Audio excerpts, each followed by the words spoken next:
going to, prior to starting that, we just want to take a moment to let everyone know the presentation today will be recorded and shared on the SpedTex website, as well as on the Partners Resource Network website.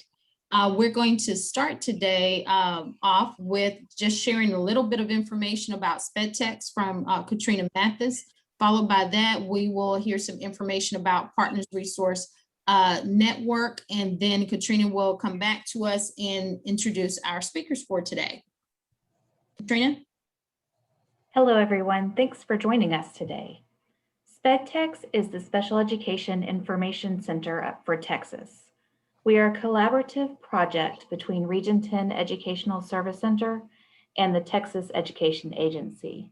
We provide information and resources that can help parents understand their child's disability, rights, and responsibilities under IDEA, as well as facilitate collaboration when there are concerns between the parent and the school district. We are a resource for parents as well as educators and welcome any opportunity to provide the information, assistance, and support needed. Our contact information is here on the screen. If you have questions about special education, please reach out to us. We'd be happy to help you. And then our friends at Partners Resource Network. Hello, everyone. I'm Christina Henning, Director of Statewide Services for Partners Resource Network. Partners Resource Network is a nonprofit agency that operates the Texas statewide network of Parent Training and Information Centers, or PTIs. We're funded through the Department of Education, Office of Special Education Programs, or OSEP. The PTI projects in Texas are PACT, PATH, PEN, and TEAM. At PRN, we strive to empower and support Texas families and individuals impacted by disabilities or special healthcare needs. We do this through a network of highly skilled, regionally located coordinators who are knowledgeable in local policies, services, and resources, as well as state and national level guidelines. We provide training, information, and one-on-one assistance to parents and youth. We serve parents of children with disabilities from birth to age 26, as well as youth self-advocates ages 14 to 26. All of our services are free to parents and youth and are provided in English and Spanish. For more information, check out our website at prntexas.org. You can also like and follow us on Facebook and Twitter at PRN Texas. And joining me today is Stephanie McLaughlin. She's our training and evaluation specialist. And then later on, Alejandra Barger. She's our team project director, will be joining us to assist with the Spanish presentation. So thanks so much for joining us. Okay, and now I will introduce our speakers today. We are very happy to have Sandye Cox with us, and I'm going to give you a little short bio for her. Sandye Cox is a transition consultant at Region 10 Education Service Center. She also represents Region 10 as a leadership member for the Student-Centered Transitions Network, which is one of our statewide technical assistant networks in Texas. She has 28 years of professional experience in the field of education, which includes service as a general ed teacher, special education teacher, campus coordinator, and department head. In addition, she has served as a program specialist supporting students, teachers, and administrators for all special education programs at the elementary and secondary levels. Sandye has also served as president of TVAC, a statewide association which supports transition.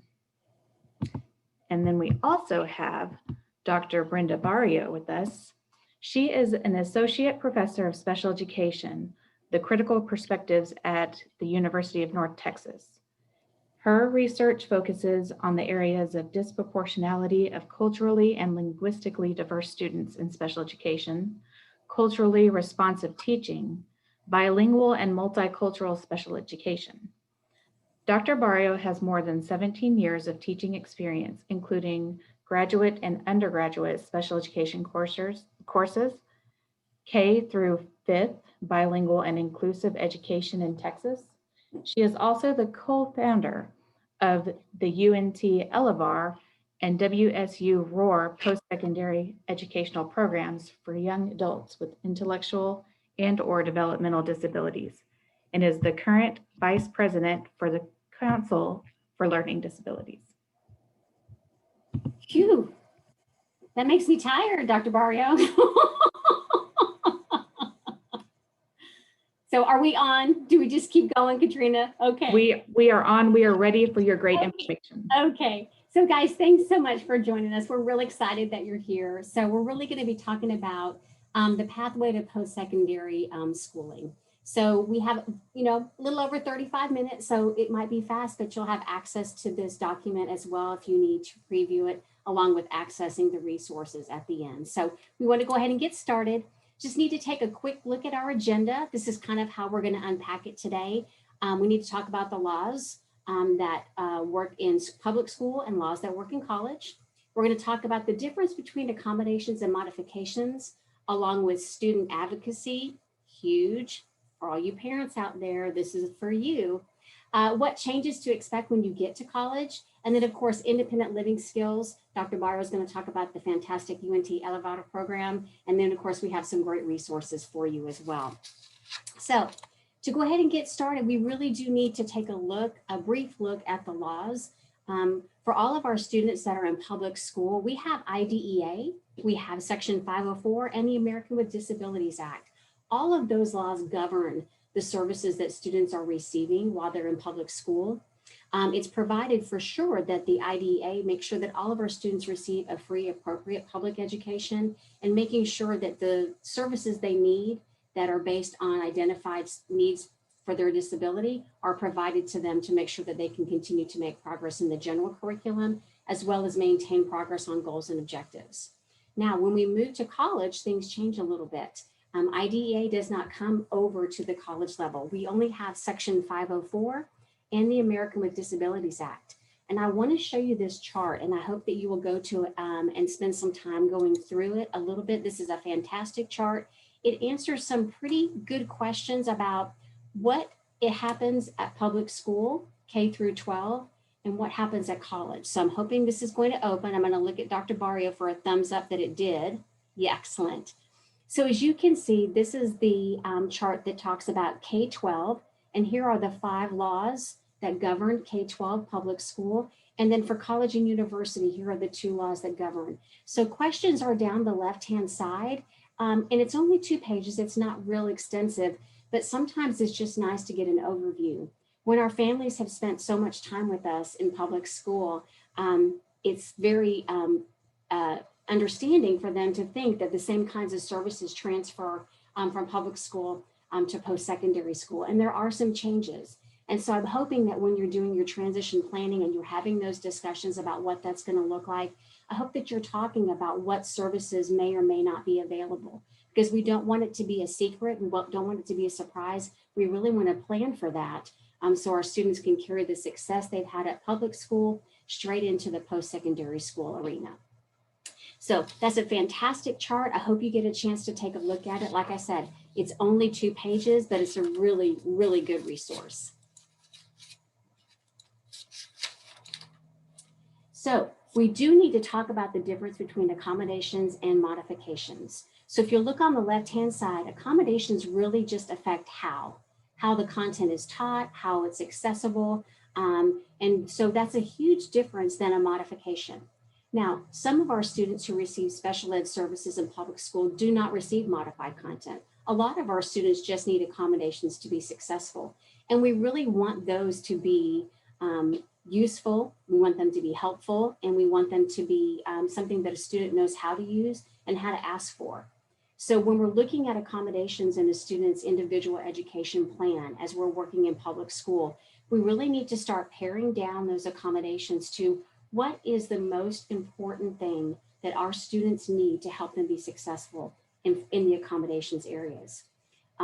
Every disability service office at every college campus has a different kind of programming. So it's not a guarantee what students will be able to take from their individual education program and what will transfer to services that they will receive once they reach the college level. Now, if we look at modifications, that changes things. We're going to change the expectations. Those types of supports are not allowed at the college level. So you'll notice at the bottom of this screen on the left-hand side, accommodations are really for any student. Teachers have that autonomy that if they see a student is in need, they can certainly put an accommodation in place. Now, the accommodations that have to be followed are put in place by any of those committees listed on that left-hand side, whether it's the ARD committee, whether it's a 504 committee, whether it's a response to intervention committee or an LPAC committee. They can suggest and require some accommodations, and then those we put in place and we'd need to follow those. Now, if you look at the modification side, you see at the very bottom that the only committee that can create those would be the ARD committee. And once we exit public school, there's no longer an ARD committee. So we need to be working with our students. And I'm just going to say this, I've been working with seniors for a long time. The closer we get to graduation, the less support we need to see how well they function with. We want to see them soar in the public school arena, knowing that they're going to be successful when they leave. So looking at student advocacy, this is hard. This is hard for students. It's hard for parents. It's hard for teachers. So no finger pointing here, but we've done a really good job in public school of taking care of our students, making sure they have everything they need. Really, they just kind of show up and it happens. That's going to change significantly when our students exit public school. And so we really need to start practicing those skills now. It's important that our families start realizing we need to practice in giving our students opportunities to gain the confidence that they need in order to have some self-advocacy skills. So just to take a look briefly at what is self-advocacy, you may have heard that term, and you may not know exactly what some of those skills are. Well, we're looking at students being able to share what their individual needs are, what their preferences are, their interests, their skills. When we ask students in planning for transition, and we ask our students these questions as we plan, we want our students' input. A lot of time we don't get very good input from students because they haven't practiced those conversations. That's one way families can help too, is to have those conversations with your family. You can do role playing with your students. Have a cheat sheet note card that they can practice with so they can start sharing that information and gaining confidence. Another place they're going to gain confidence is when they attend their admission review and dismissal meetings, their art committee meetings. Guys, we need to have them there. We need them there so badly. Again, we've been doing a lot of it to and for our students. We haven't been doing a lot with. So we need to make sure that our students are part of that process. Now, some examples of some self-advocacy skills. Disability disclosure is always a big one. It's important that our students understand their disability, how it affects their learning, what has helped them over the years. And there have probably been many teachers in your student's career that have been very helpful and understanding, and your student has created a really good relationship. Those would be the teachers that would be ideal to share with your students. This is how your disability affected you in my classroom. Remember, this is why we did these accommodations. This is why you had that extra notes that I gave you at the end of class. And having a student have a conversation, a real conversation about their skill sets with someone that they trust and understand. It's okay if you need additional assistance. We all do, right? But you're going to need to learn how to ask for it. Because as we know, when our students turn 18, if there have been no provisions made for guardianship or power of attorney, your student will be making all their own adult decisions. And that includes anything that happens at a post-secondary institution. So we just want to make sure that they have an understanding of their needs and have a very good, confident script, if necessary, to share how they can benefit from some accommodations. Now, there's a lot of changes to expect once you leave public school. Classes and grades is one of them. So in college, there's not a 6-week report card that comes home. There's not updated IEP goals that come home. Sometimes college professors only have 2 or 3 assignments per semester. Sometimes it's a big project. Sometimes it's just 2 big tests. So we need to have our students understand there are going to be significant changes. Also, too, reporting of grades, that's going to go to your student. And so you need to understand that as much as you want to support your student at the college level, it's going to change for you as well. So as your student gains that confidence, we're going to have you untie the apron string just a little bit at a time until you don't need to wear it anymore, okay? And it's hard. It's hard to let your students go. But guys, if we can practice that in high school, we can see confidence, we can see skill sets being created, and we will know that they can do this outside of high school because they've been practicing and doing so well with us. In addition to that, the structure of the classes. Some of our students are very have been in a public school for 12 plus years, they're used to the way a classroom looks. They are used to walking in, there are desks, that's my seating assignment, I always sit in this chair. Things change. College classes can have sometimes up to 100 students in them. Sometimes it's going to be a lab assignment, but there will be a different way that that classroom is set up. And so we need to be preparing and having those conversations. I love when students get to go on campus visits and just peer in to see what the rooms look like. If you've never sat in an auditorium classroom lecture before, it's overwhelming. And so that's one of those things that students need to be prepared for if they have been in a pattern of expectation that this is going to be very similar to high school. Now, some of them are. I have been to community colleges where it is very similar. It is a classroom setup, and that's fine. But just to make sure that they understand there could be significant changes from what they are used to participating in. And then the responsibilities. Your students, and I just want you all to reflect back for any post-secondary activities that you've all ever participated in, they are responsible for getting themselves up and going to class. You know, mom's not there to tell me to get up and go to class. My alarm didn't go off. My mom can't call me in late. So there's some responsibilities that our students are going to have to take on. And I think probably the biggest one is to ask for help. And asking the right people and understanding why they're asking and how it does affect them in a positive manner so that they can be successful at the college arena. We have to make sure that our students are prepared for that in transition planning while we're doing our IEPs still, our individual education program. We need to be writing goals for some self-determination and some self-advocacy so we can practice and do keep some data. How successful have they been telling the teacher about their accommodations? We have an end of the school year coming up, and next school year, I'm fingers crossed that we will all be back face to face and all of our faces will be shining and happy. But we need to know that our students can go to those new teachers on their schedule and share that information with them. So those are kinds of goals when we talk about self-advocacy and self-determination for transition planning.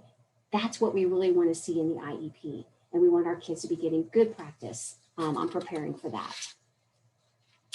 I believe, Dr. Barrio, I am to your slide, so I will turn it over to you.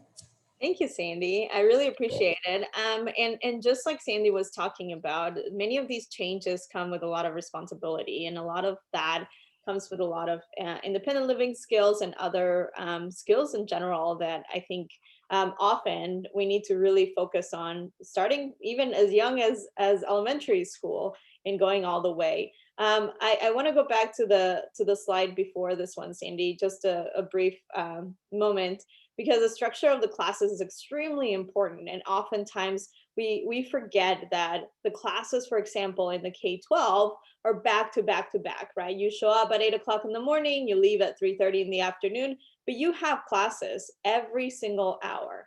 When in college, that's not the case, right? So many of our students, especially students with disabilities, have a little bit of trouble trying to figure out, okay, what am I going to do if I only have class from 9 to 10 a.m. Monday, Wednesday, Friday? What am I going to do between 10 a.m. and 12?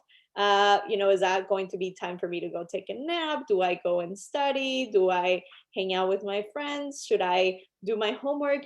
So there's very unstructured times and huge, chunks of times that are very unstructured. Again, we're coming from the K-12 system where almost everything is very structured, and our students love that, right? Which is very conducive. But at the same time, once you get to the university, there are going to be some things that are going to be unstructured. But for the most part, everything is going to be on the student's responsibility. And so that is one of the biggest pieces that I think we need to start working with our students, other than the independent living skills. So Sandy, I will go back to the next one. Thank you. So as a college professor, but also somebody that has worked in the K-12 system, there's many different skills and as a parent also, that I'm thinking about, what would our students need when they come to college, right? And many of the, whether it's a 2-year college, a technical college, or a 4-year college, these skills of independence are extremely important, as Sandy was talking about. When they come to a university or a college that does require them, for example, to live in the dorms for the first year, which most state colleges do, this self-care is extremely important piece, right? So are they able to take care of themselves, everything from bathing to doing their laundry, making sure that they understand when to take their medicine. Those pieces of self-care are extremely important. And I'm really saying to start as early as elementary, because once you get your child to know, oh, this is how you use the washing machine, or I'm supposed to have clean clothing and bathe every once in a while, maybe not every day, depending on your family, but really having those self-care skills is extremely important, because as Sandy was saying, we as parents may not be there all the time to let our students know, hey, don't forget to brush your teeth. Hey, you perhaps should not be wearing that shirt because you've worn it 3 times already, right? So making sure that is the case. Big piece for our students, especially college students or even young adults that are going to go and work. Financial literacy is huge, and it is something that it's still an area that we as adults sometimes may not be able to manage either very well. But there are many different resources, and we'll be sharing resources with you in a second. But making sure that parents and educators give the opportunity for students to practice the skills, right? So whether it's budgeting, paying bills, going to restaurants and paying on their own. Maybe they don't have a debit card, or maybe they don't have a credit card yet. Well, open up a checking account. If they're working somewhere, or if they have an allowance, or even if you are lending them money, let them use that time to practice on that. It's extremely important, especially once they get to that post-secondary level. Social skills are one of those things that we have been working since pre-K all the way to the 12th grade, but it's one of those things that the more they are around students their own age, or young adults their own age, the better. It's a lot of modeling, right? I am going to follow what my friends are doing, hopefully in a positive way. Building those positive relationships is extremely important, right? But giving them those opportunities to share, just like Sandy was talking about, that self-advocacy and self-determination, to make sure that they're able to pursue those relationships on their own. It might need a little pushing sometimes, and saying, look, this is a friend of a friend or something like that. But letting them build those relationships is important. Health and wellness, another big one. They are going to have access to all these dorm dining halls, all you can eat food, exercise, the rec centers, and so on and so forth. And so making sure that we're talking about health and wellness in that sense as well. Maybe learning how to cook, even simple things on the microwave, and so on. Sexual education, also extremely important, and it comes to the independent living. I know it's sometimes taboo in some of our communities, but it is something that is extremely necessary. They are going to come to campus, and they are going to be asking questions. So having those foundational discussions, whether it's at school or in their family, is also very important. And then finally, the task management piece. Organization is one of the things that most of us struggle with, whether we have disabilities or not. But having those skills and that continuation of practicing of task completion, the scheduling piece, using your phone, your iPad, your computer to make sure you get reminders. You let them, have opportunities to clean and organize their room. I mean, which parent doesn't like to do that? My son was just doing that last night to make sure that his toys are not everywhere and I'm not stepping all over the Legos. So making sure that you are providing those consistencies and practice time for them to practice would be very important. So Sandy, we can go to the next slide, please. So I'm very excited to share this brand new program that the University of North Texas and the U.S. Department of Education is currently funding. So UNT Elevar is a 4-year inclusive post-secondary education program for students with intellectual disabilities in the Denton campus. We are the second one of its kind here in the state of Texas, and we're very excited to be around the DFW area because we know the extreme need, but also the extreme need in the state of Texas. So we have several different components that really focus on empowering young adults with intellectual disabilities that wish to pursue post-secondary education as they are thinking about becoming more self-determined, more independent, but also they're looking for a career or an integrated competitive employment, right? So here are the components, as you see on the right-hand side. What our students are going to be able to pursue, and this is a non-degree seeking program, I should say, through the university. But what our students are going to be able to pursue are those traditional UNT courses that are focused specifically on a career of choice. So for example, many of our students have had jobs on during high school, for example, whether it's cleaning, whether it's recycling, whether it's at the local grocery store or hardware store. And perhaps those are not what they would think about their ideal or their, goal of career of choice, right? These are perhaps jobs that just help build different skills, but they may be, if we ask them, we're talking about self-advocacy, and they have specific goals, right? So the traditional courses that our students at UNT Elevar will be able to take are any of the traditional courses that UNT offers. We're going to be providing a person-centered plan specifically, so we can figure out what is that career of choice, right? We're also going to be providing an on-campus living, so we're a residential program. They are going to be staying in the dorms. This year, our students are going to be in Legends Hall, which is an upperclassman dorm that is very close to the rec center and many different dining halls around campus. We're also going to be focusing on the health and well-being of the students, right? Developing these healthy practices, whether it is through healthy relationships, nutrition, exercise, and so on. We're very excited also about the Peer Ally program. This is a program that I developed at WSU Roar while I was at Washington State University, but it's building authentic relationships with their peers at the university, just like many of us do, right? But sometimes, like I said, we need a little bit of a push, right? Or maybe we need matching of, there's 40,000 students at the university, and how do we know who can be our friends, right? So having a pairing system has worked really well and at WSU, so we're going to be doing the same thing here. And then from there, it's up to them on how they build a relationship, whether they want to be classmates and they want to study together, they want to, pursue a friendship, a long life friendship, then that's great. But we're hoping that this is authentic and natural. And also very important, as I talked about this career focus, we're going to have from day one integrated competitive employment opportunities, whether that is an internship or that is paid employment.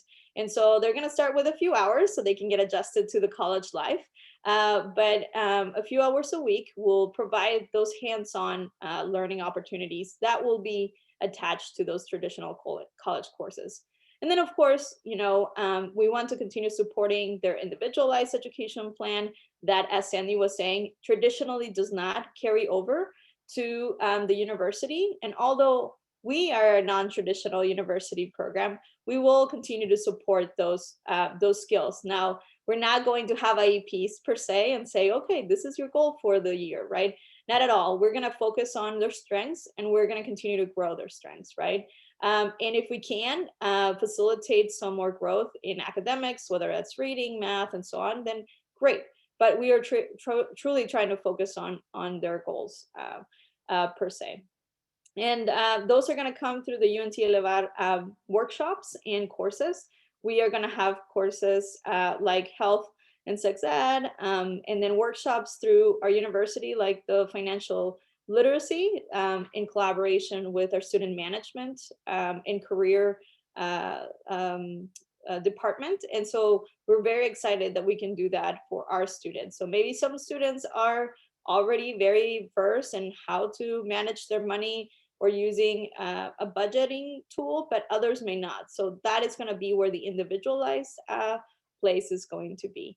So all of this is also complemented by our transition pathway program. So one of the biggest things as we're talking about is that there is this gap between the transition of K-12 and the university, specifically for students with intellectual disabilities, because many of these programs are fairly new.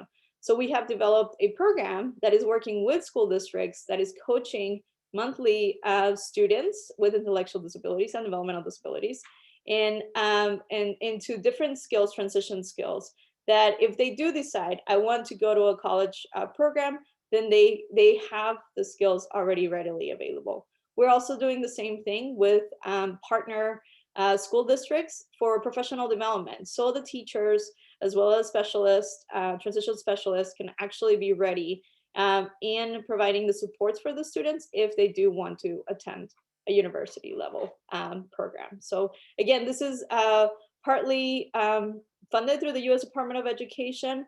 And also, of course, we have tuition and fees through UNT that need to be paid. Unfortunately, the grant does not provide funding for that. It provides funding for everything else. So there is still some cost to that program. So Sandy?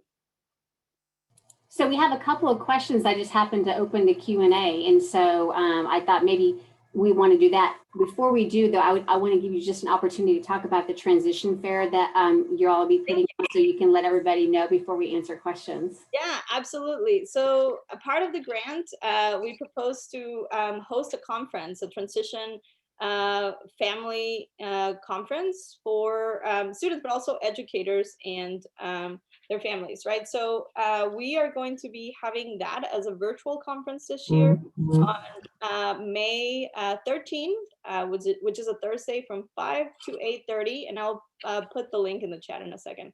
From May 13th from 5 to 8:30, and also May 15th from 9 a.m. to 12:30. And the sessions, we have a couple of sessions concurrently running every day. We're going to do the same thing because we understand that some parents and some families and some students are available on Thursday, but maybe not Saturday, or vice versa, right? So we are very excited, and that's completely free, and it's virtual for anybody and anybody here in the United States. So yeah, I'll answer any questions now. So I see a question here from Ms. Montgomery. A high school student towards the end should convert to 504 to continue into college. Is that correct? That's not required. I always found that to be very successful if a student was using minimal accommodations and had limited special education support, that if it was appropriate, it would be a one-to-one decision on every student independently. But that's always a great opportunity to watch a student practice those skills as a student who's receiving 504 services. That way they can translate that type of service when they go to a post-secondary training or education facility. So it's not required, but certainly if that's where they are, it certainly is, it's a nice feeling to watch a kid move to 504. We had a UNT Elevar question from Julie. Does it also transition to a university degree program instead of competitive employment? Not specifically. So the biggest barrier for these types of programs is that the universities, the way that the university is built is that they have very specific admissions and accreditation ways. So this is the biggest barrier of why many of our students with intellectual disabilities cannot attend a university in a traditional way. Hence, we are setting up these types of programs so our admissions process as well as their experience is very different. Now, we are looking for that if the student is able to enter the university or apply for the university and get accepted in the very traditional way, we encourage that. I mean, of course, we want them to do that. Now, that the students that get in that way will be supported through our Office of Disability Access specifically, and not through us. So we are going to provide the modifications and accommodations for those students who traditionally cannot attend college. Again, it's a very specific type of program, but we hope that in the future there is some type of transition where we don't even have to have these types of programs, right? Or we have the supports and those barriers are removed, but we're still working on that. So great question.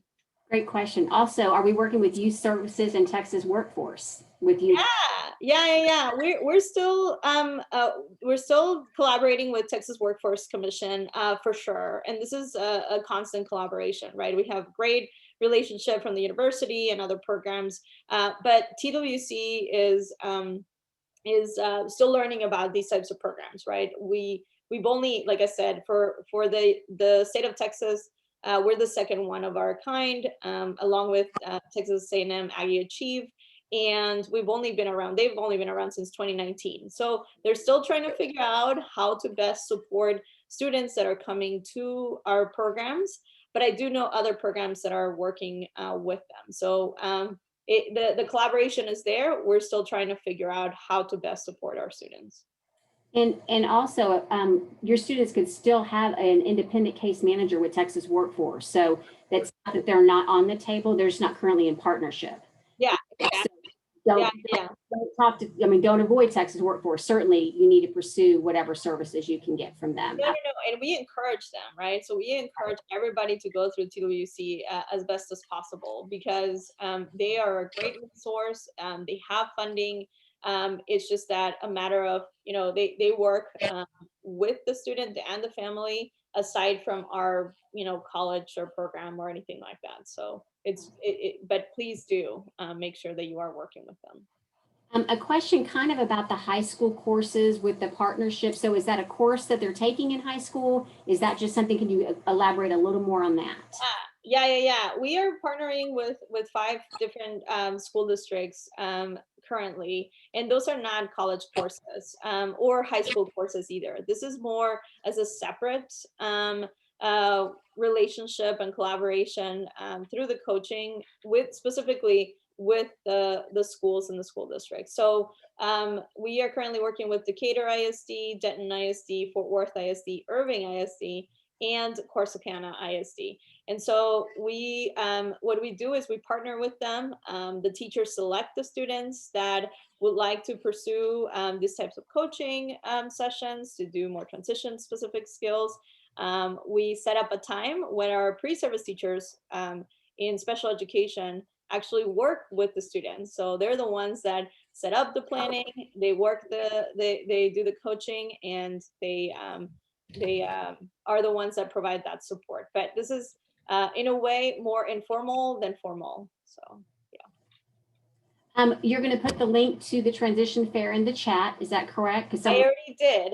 So you did? Okay. To have it in there as well. So love that. And then let's see. Did you say that students with ID cannot attend university traditionally? Is this every university? No. That doesn't mean that they cannot traditionally attend. So many students with intellectual disabilities can actually apply and attend the university anytime. Anybody can. I mean, really, anybody can apply and attend the university if they get accepted, right? What the biggest issue and the biggest barrier is that oftentimes, for example, the university may require the SAT, they might require specific number of science classes and science requirements or math requirements and many other, there's a huge list of things, right? That oftentimes students with intellectual disabilities, because of the IEP, of the way that their IEP is modifying the classes, there is no fulfillment of those requirements, right? And so there is that barrier, but that doesn't mean that students with ID cannot attend college. Everybody can attend college, including students with ID. That's why we recognize that if they want to go that path, absolutely go for it. And so that's something for sure to talk about when you're doing transition planning, to make sure that we're making sure that they do have the required credits. They do have enough of looking at what college will I be looking at, what are those entrance requirements, and that's all part of the transition planning. We've got about 2 minutes before, and I do just want to show you the resources here. We have some great links for you, so I'd love for you to check out this one. Fantastic. It's the preparation checklist for college. Oh my goodness. If this will open, I will be so happy. Okay, and so we're going to smile, and it looks like it wants to open. Here we go. This has a whole bunch of checklists, guys. It is in preparation for college. and they're printable PDFs from middle school to adult, how to apply for college from middle school to adult, the steps you should be taking at each area. And then big question, how you gonna pay for it, right? That's a huge question for families, and things you can do from middle school all the way through until you get out of high school, things you can look at and plan and prepare for so that you will have these sheets to work on. And I love this website. And so it's it's Gentex, and you also have that link just to their website here. I have to make sure I mention the Student Center Transitions Network page. That is your Texas Transition Network. So this is a one-page resource library for anyone, and you are certainly welcome to look at any of these fact sheets. I love this one, Tech Tools for College Readiness. So when you look at these documents, it gives you some information about what are those tech tools, and then it talks about College Bound with Assistive Technology, and it's got some QR codes. Then it's got on the back page some accessibility features. And then it's got some more information on different types of accessibility technology. So please take a look at some of those resources. And then of course we have the UNT Elevar resources here, and it's going to open for me real quick like a bunny. Yeah. And Sandy, I just want to share, so there's a lot of resources in there, and some of you are asking questions about whether it's going to be, we're going to have scholarships and other things. We are going to have some scholarships available for our UNT Elevar specific students. We're currently fundraising for more of those. We're also looking for accreditation through the U.S. Department of Education so we can be eligible for financial aid, specifically Pell Grants and work study. So not for loans, because we're not a non-degree seeking program, but there will be opportunities for that. So absolutely. Okay, so it's 1 o'clock. I'm sure Christina and Stephanie and all of them are like, y'all just took over the Q&A section. So at 1 o'clock, would one of y'all like to sign us off? I'm just going to show one more slide. I thought we had this presentation available. Did we not post the link to this presentation to our slides? Gracie or Katrina?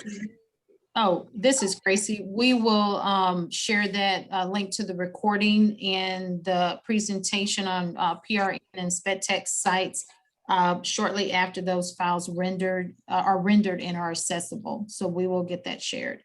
Wonderful, because someone was wanting a copy of the slides. I wanted to make sure we did address that. If you have questions, this is how you reach Dr. Barrio. This is how you reach me here if you need that. And then I think that is all. Ta-da, and it's 1 o'clock. That was great information. Thanks so much, you guys. Thank you. That was awesome. And we're hoping everyone, the participants, please continue to stay with us. Ashton's going to stop the recording at this juncture.